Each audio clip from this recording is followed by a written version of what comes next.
Hello and welcome back to English Unlimited. If you can understand most of today's podcast, your English is probably around the B1 level. Today we're starting something a little different. Instead of learning a grammar rule or a list of vocabulary, we're going to explore the story behind an English word. Have you ever wondered where English words come from? Some words have surprising histories.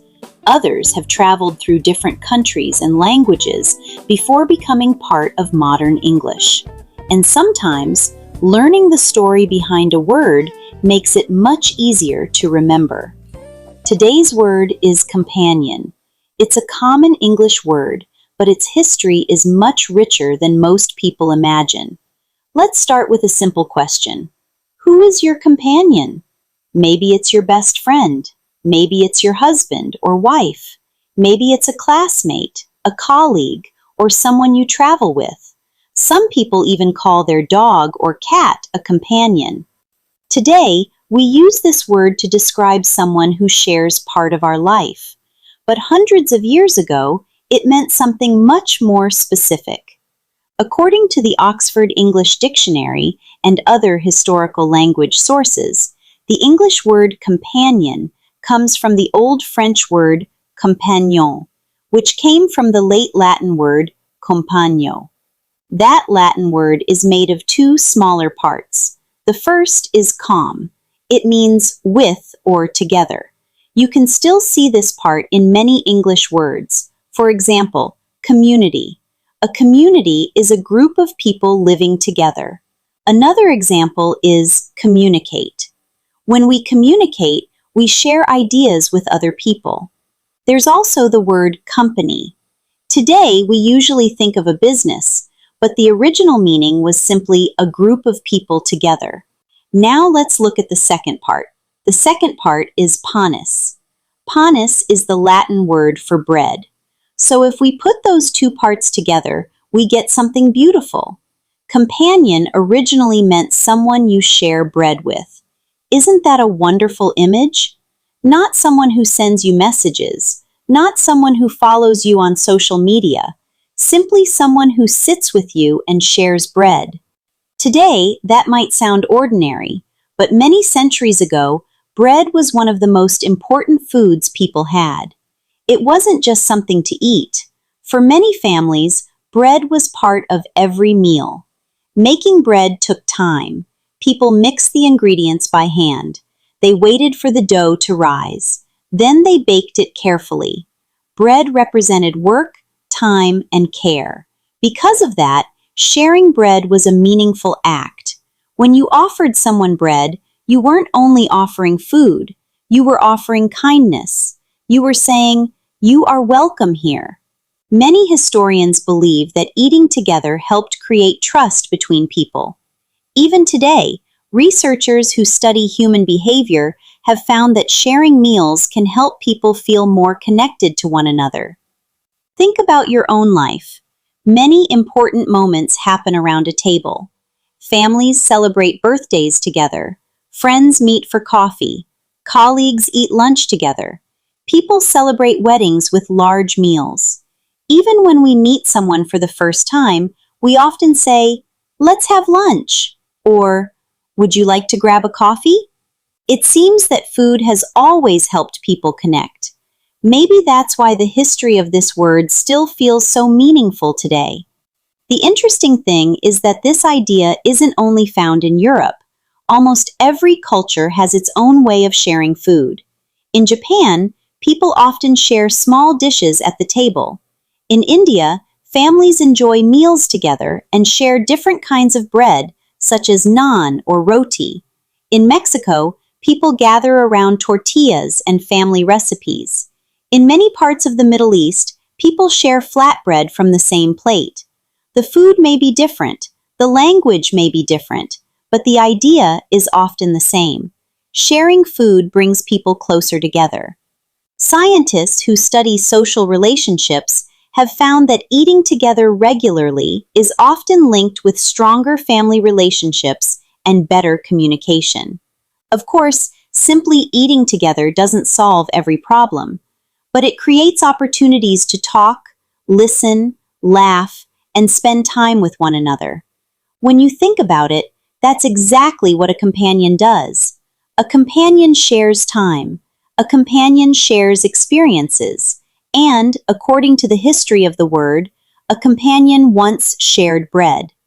I think that's a much warmer definition than simply saying a companion is a friend. Words become much more interesting when we understand where they come from. Instead of memorizing a definition, we remember a story, and stories are often easier to remember than facts alone. Researchers who study memory have found that information connected to meaning and stories is often easier to remember than information learned by repetition alone. Perhaps that's why etymology can be such a useful way to learn English vocabulary. Instead of learning a word once and forgetting it a week later, you remember the story behind it. And every time you hear the word again, the story comes back to your mind. But the story of the word companion doesn't end there. Over the centuries, its meaning began to grow, and it started to describe many different kinds of relationships. And that's where the story becomes even more interesting. Over the centuries, the meaning of the word companion slowly changed. Instead of describing only someone who shared bread with you, it began to describe someone who shared part of your life. Today, we use the word in many different ways. You might have a travel companion, a study companion, a hiking companion, or a life companion. The interesting thing is that the idea of sharing never disappeared. It simply became bigger. Now I'd like to teach you something that many English learners don't notice. English words often belong to families. When you learn one word, you can sometimes learn 4 or 5 more at the same time. Let's start with the word company. If I say, I really enjoyed your company, am I talking about a business? Of course not. Here, company means the pleasure of being with another person. For example, thank you for your company this evening. It simply means, thank you for spending time with me. Now let's look at another word, accompany. This is a verb. It means to go somewhere with another person. For example, my friend accompanied me to the airport, or the guide accompanied the tourists through the museum. Notice something. You don't have to do anything special. Just being with someone is enough. Then we have the word companionship. This is the feeling of having someone in your life. People often use this word when talking about friendship, marriage, or even pets. For example, many older people say that companionship is more important than expensive presents. Or, my dog gives me wonderful companionship. So today, you've learned 4 useful words: companion, company, accompany, companionship. And because they all belong to the same family, they're easier to remember. This is a useful learning strategy. Instead of memorizing random vocabulary, try learning words in groups. You'll often remember them much more easily. Now here's another interesting question. Can a book be your companion? I think many people would say yes. Some people read the same novel every year because it brings them comfort. Others always carry a book when they travel. The book doesn't speak, but somehow it doesn't feel lonely. What about music? Can music be a companion? Many people listen to the same songs when they're happy, or when they're sad. The music stays with them through different moments in life. What about a podcast?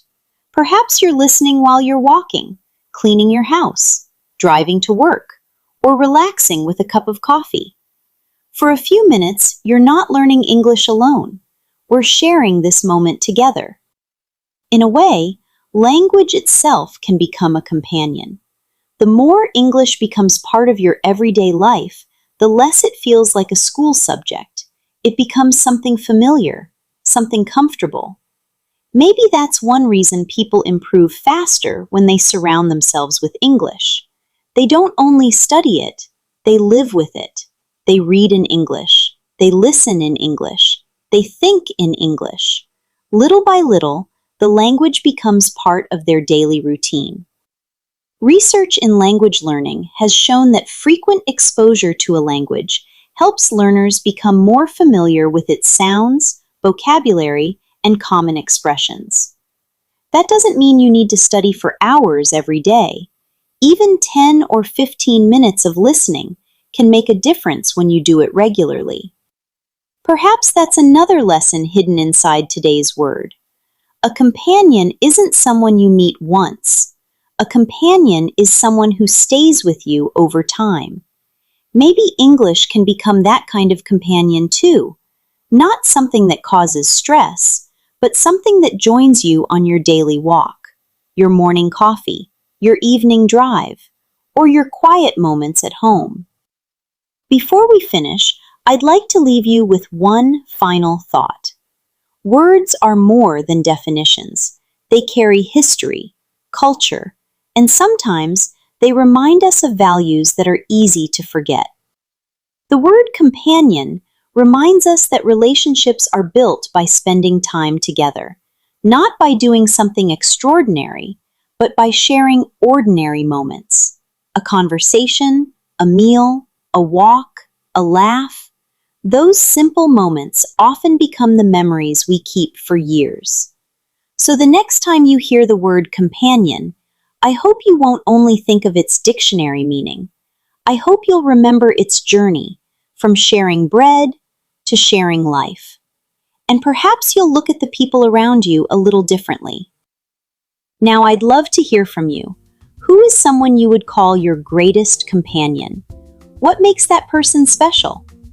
Write your answer in the comments using simple English.